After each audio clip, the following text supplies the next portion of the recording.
Before we get into today's story, I'd like to take a quick moment to give a big thank you to a man by the name of 𝙤𝙖𝙞𝙧, a friend of the person that we'll be discussing today. Thanks to social media, I was able to reach out to 𝙤𝙖𝙞 because I saw that he had used a hashtag in relation to today's case. He was able to give me his recollection of what things were like when this took place, and also give a glimpse into how this affected him and many other people. Now, it isn't my intention to bring up any bad memories when it comes to this incident. This story isn't just about tragic loss, but more than anything, about survival. Like many other stories that I've covered here, sometimes people display a strength that isn't often seen. I also need to warn that certain details in this story are very hard to listen to. So before jumping in, viewer discretion is advised.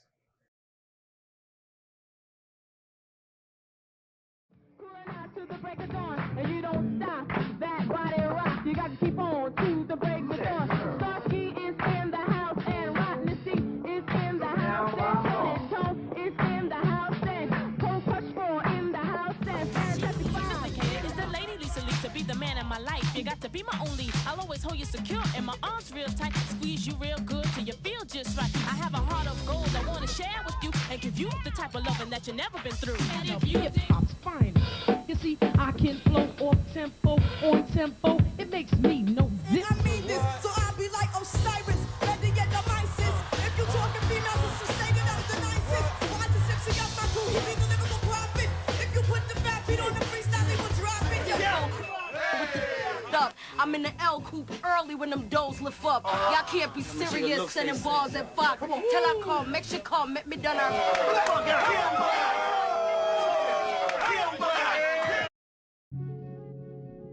When it comes to hip-hop, the 90s were known as a big turning point for the genre. Some like to call the 80s and 90s the golden age of hip-hop. The form of art was expanding rapidly and in many ways, no longer just on the streets and in the parks, but taking its rightful place in the mainstream. It was a time known for innovation by countless producers and artists, with many heavy hitters being born. You had artists like Wu-Tang, Mobb Deep, among many others, discussing the raw reality of life on the streets. You also had groups like A Tribe Called Quest and De La Soul of the Native Tongues Collective, speaking of their experiences from a different perspective. There was something for everyone. The Native Tongues Collective would get their name from the song African Cry by 60s funk and R&B group The New Birth. To go away, I need a tongue.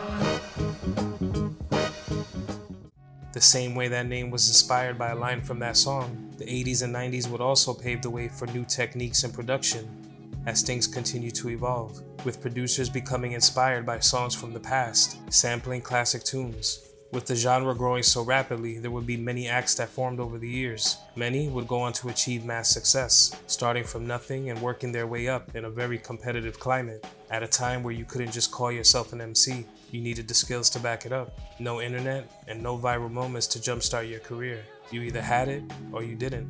Hip-hop's popularity could also be seen shining on the big screen, with everything from fun, campy films showing the rise of hip-hop. I can't do over 20,000 like I said. Up into 100,000, man, you got them all. Curtis, Jekyll and Hyde, Run, all of them. To the much realer side of things, the topics talked about in the music.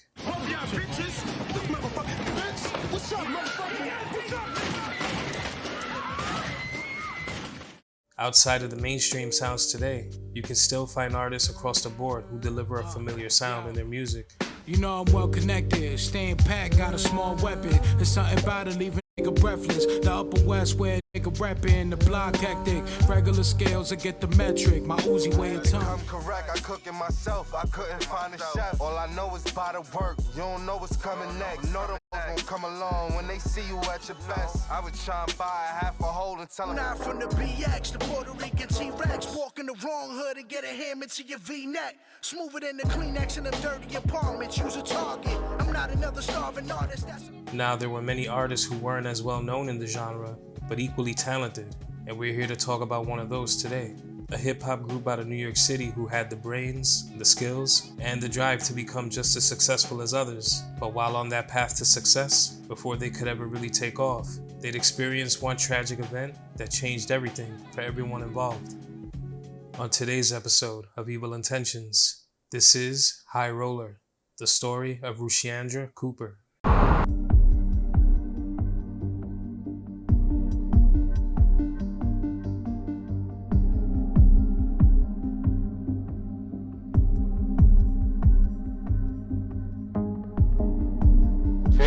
we're seeking the public's assistance in locating 2 females that have been reported missing by their families.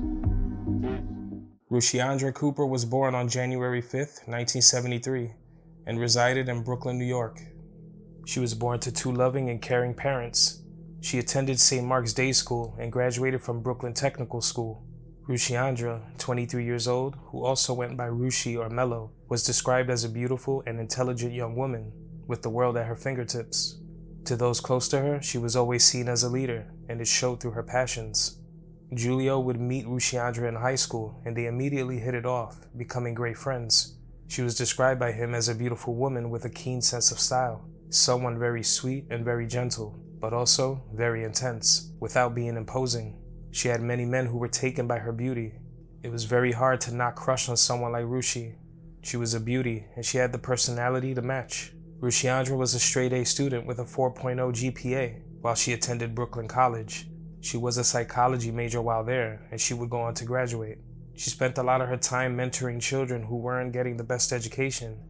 According to a former professor of hers, it broke Rushiandra's heart to see kids going down the wrong path and not getting a decent education. So she would assist in a conflict resolution program at Maxwell High School and at Redirections High School, where she built a great rapport with the kids. The kids felt like she understood them, and she came from the same place as them. Rushiandra was driven, focused, and in 1996, she was even undergoing background investigations when she applied to be a part of the NYPD. Over the years, she had collected countless awards at her family's Crown Heights home. She was dead set on making things happen for herself, and those around her wanted to see it happen. The people around her always wanted to protect her. At home to her family, Rushiandra was considered the sweet spirit and comedian of the home. She would graduate college and was looking to pursue her master's degree, and scholarship offers were starting to come in the mail. Her future was looking very bright. She definitely had her options. Aside from being a scholar since pretty much a child, Rushiandra was also known to be a talented writer and lyricist, influenced by the many hip-hop acts who had risen to fame in years prior, influenced by the real things going on around her. Music was life for her and her friends. Rushiandra met her best friend, Marsha Davis, and another woman who I'll leave unnamed for privacy reasons, and they would form a hip-hop group called the High Rollers.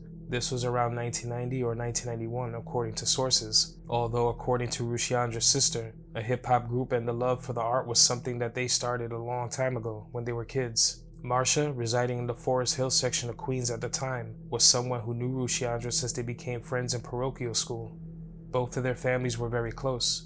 The two would go through school together including college, and both graduated, being close friends the entire time. Marsha, much like Rushiandra, was also a very driven and focused person. At the time, she worked in real estate and was also passionate about the music they'd been creating.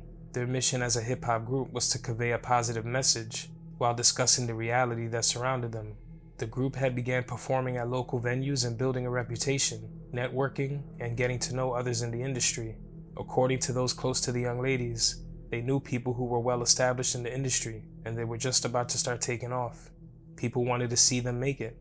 They had just recorded a demo with what was supposed to be their first single, titled Life Ain't Easy. Some of the lyrics to the song would go something like this. What you gonna do, what you gonna do? Times is hard on the boulevard. What you gonna see, who you gonna be? A doctor or a lawyer or a politician? Life ain't easy. January 5th was the date of my birth. It gave my mom's crazy pain as I entered this earth. Pop stood with pride in his arms his baby girl as he dreamt of the many things that I'd be in this world. Watched me grow, let me flow, never wanted, always had. Teachers, non-believers, always made my moms mad. Many people told me I'll never make it. 6 feet under in the lot that was vacant. I had to survive cause the streets wasn't fair, but I'm still here. The lyrics say a lot about where Rushiandra was coming from, giving the listener a quick glimpse into her life. Being up-and-coming artists, the young ladies were known to support other acts trying to get their foot in the door as well. On the night of Thursday, December 26, 1996, Rushiandra and Marsha would head over to a popular night spot called the Q Club in Jamaica, Queens. They went to the location in order to support other artists who had been performing. But just a few hours later, on a night like many others, the night would take an awful turn when Rushiandra and Marsha would end up vanishing and they would find themselves face to face with a monster. Before tragedy struck, the women enjoyed their night watching others perform, and as the night continued into the morning hours, They'd meet a man at the club and they began to speak. They spoke to him for a bit, and from that interaction, the young ladies found him to be nice. It wasn't unusual to meet new people at events like this, and nothing set off any red flags. The man mentioned that he worked at Mama's Mini Mart, about 10 minutes away from the Q Club. The location was a bodega that also had arcade games in it, with people often entering just to play the arcades. There were also mentions that the location might have been an illegal gambling spot. At some point, the young ladies would leave the Q Club with him and gave him a ride to the Mini Mart, and they went inside so that they could play video games. The location was normally open late or open all night like other 24-hour spots in the city. When they arrived, there were 3 other customers inside playing the arcades. The setting seemed safe enough and it wasn't anywhere hidden. There were other people around and things seemed to be normal. But then, those 3 people who were there prior would leave the store, leaving just Marsha and Rushiandra inside. Marsha's heart would drop when she heard the front door lock, and she had no idea why. This man that they'd only met just a few hours before looked at Marsha right in the eye and said, "You're not going anywhere. I'm gonna kill the both of you." Marsha tried her best to escape by swinging at the man, punching him in the face, but it was too hard for her to make a fist because she had long fingernails. The punch did little to stop the man, who then grabbed the ball-peen hammer and swung it as hard as he could, striking Marsha in the skull, knocking her out unconscious, and he did the same to Rushiandra. Waking up in a daze, Marsha would open her eyes to find this monster looking back at her, smiling. Prior to being knocked out, Marsha was fully dressed, but when she woke up, she wasn't. Rushiandra was nearby, also knocked out, and also nude with just a bra pulled over her head. Marsha would clutch Rushiandra's hand as the situation became worse, with nobody to help them. The man would make demands for the woman to touch each other, before taking the same hammer and striking Marsha again at full force. There were moments during the savage assault where Marsha recalled the man saying, "Why don't you die, bitch?"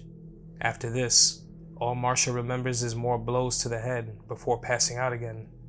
Marsha would wake up some time later, confused, severely injured, and stumbling through the store looking for her clothes. As she attempted the search, she would see a light shining through the store window. That terrible sense of fear would creep back up because she thought that this was the man who nearly killed her, returning to finish her off.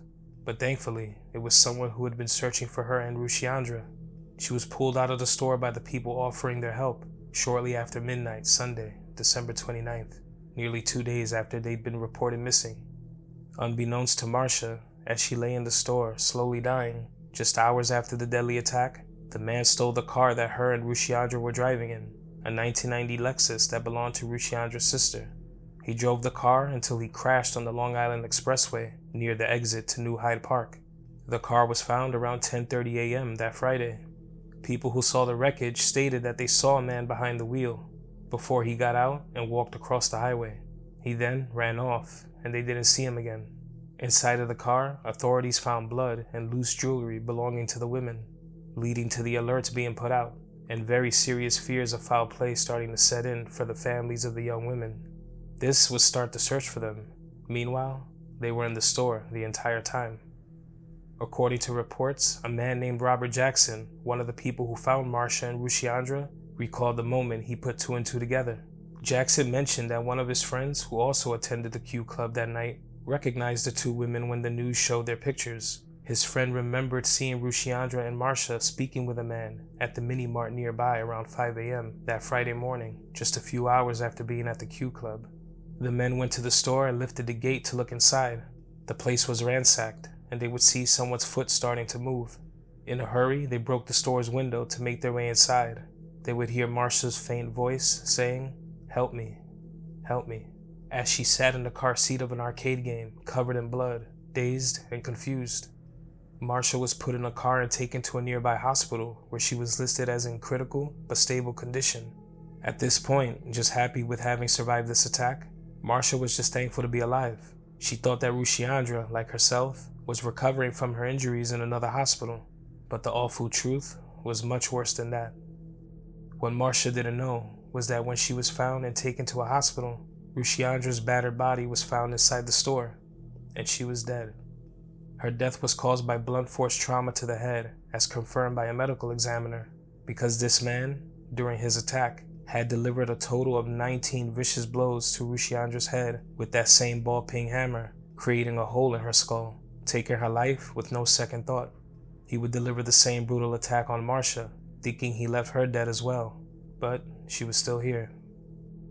After the news broke of the awful tragedy, the pieces would quickly fall into place, and authorities now knew that the person responsible for the heinous attack was a man by the name of Fitzroy Morris, someone known to people in the neighborhood as a man who would always get ready on Friday nights and try to go to clubs and seduce women. He'd been living in a room at the mini-mart, cleaning the store and handling the store's inventory in exchange for a place to stay.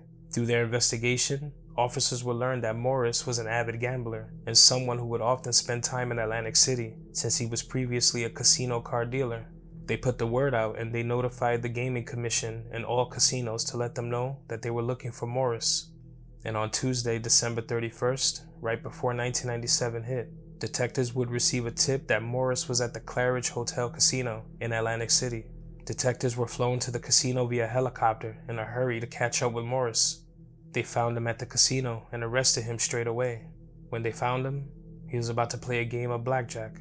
In Morris's pockets, they'd find credit cards and other personal items belonging to Rushiandra and Marsha. He was caught red-handed. He would later give a full videotaped confession detailing what he did. News of Rushiandra's death would make its way around Brooklyn and the 5 boroughs, sparking conversation throughout the city. But to her close friends like Julio and the others in Rushiandra's circle, there was silence. It felt like immediate emptiness, and as if they'd all been sucked into a black hole, not knowing what to make of the news they'd received, trying their best to cope with the loss. Julio and others would visit the family of Rushiandra to pay respects and be supportive, and throughout it all, Rushiandra's family remained very strong. On December 1st of 1999, Marsha Davis would testify in State Supreme Court in Long Island City. Already having gone through the worst moment imaginable and losing her best friend since childhood, she still found the strength and courage to get on that stand and look at this monster in his eyes. She would explain the events of that night as she fought through tears, as if the memory alone transported her to the very moment she almost lost her life, the moment her best friend's life came to an end. She would identify Morris and state that she would never forget his face. As her testimony was about to end, Marsha would look over at Morris as he sat at the defense table, and she would yell, "I'm still here, baby," sparking a reaction from the rest of the courtroom, letting it be known that not only did she survive his vicious attack, but her mind and spirit were unbroken despite all that she'd been through. It wasn't an easy task to sit up there and face the monster who did this, but she was a survivor, and she was determined to get justice for her best friend, and this so-called man wasn't going to have the last laugh. On January 3rd of 1997, a wake for Rushiandra Cooper was held at the Berean Missionary Baptist Church in the Crown Heights section of Brooklyn. More than 500 people would attend the wake as grief and sadness filled the church, everybody still stunned and crushed at the tragic loss. She left behind her sister, her parents, her best friend, and many others who cared about her and still think about her till this day. On February 2nd of the year 2000, Morris was sentenced to life in prison for the death of Rushiandra Cooper. One of the most upsetting parts about this entire ordeal is that before Morris ever even met Rushiandra and Marsha, he was wanted for violating a woman in July of that same year in the Bed-Stuy section of Brooklyn. Also, possibly wanted for a domestic violence incident with his ex-wife. Had he been caught before and kept in prison, Rushiandra and Marsha would have never crossed paths with him. I started today's video with clips of some of the well-known women in hip-hop, taking you through the decades as the styles and sounds changed. Rushiandra Cooper, by all accounts, was every bit as passionate about her music, as were the other members of her group. It's just crazy to think that had this tragedy never occurred, there's a good chance the High Rollers would have taken off and had a real impact like other hip-hop groups we hear about today. And if they decided they wanted to take another route in life and leave the music behind, well, they had that option, because their talents, intellect, and drive went far beyond the music. Their hearts were always in a good place, and they knew they wanted to make a difference with whatever they put out there. Unfortunately, we'll never get to see how big of an impact Rushiandra and the rest of the group would have had on the world of hip-hop. But one thing that many can be certain about is that they were definitely on their way. Rushiandra Cooper's funeral was held just 2 days before her 24th birthday. This year, she would have turned 50. Rest in peace to Rushiandra Cooper, and my deepest condolences go out to all of her loved ones. You aren't forgotten. A rap group was something that they did from when they were children, and as they became older, they became more publicized because they have a lot of friends in the music industry, and they've been helping them out, and they've been in the studio.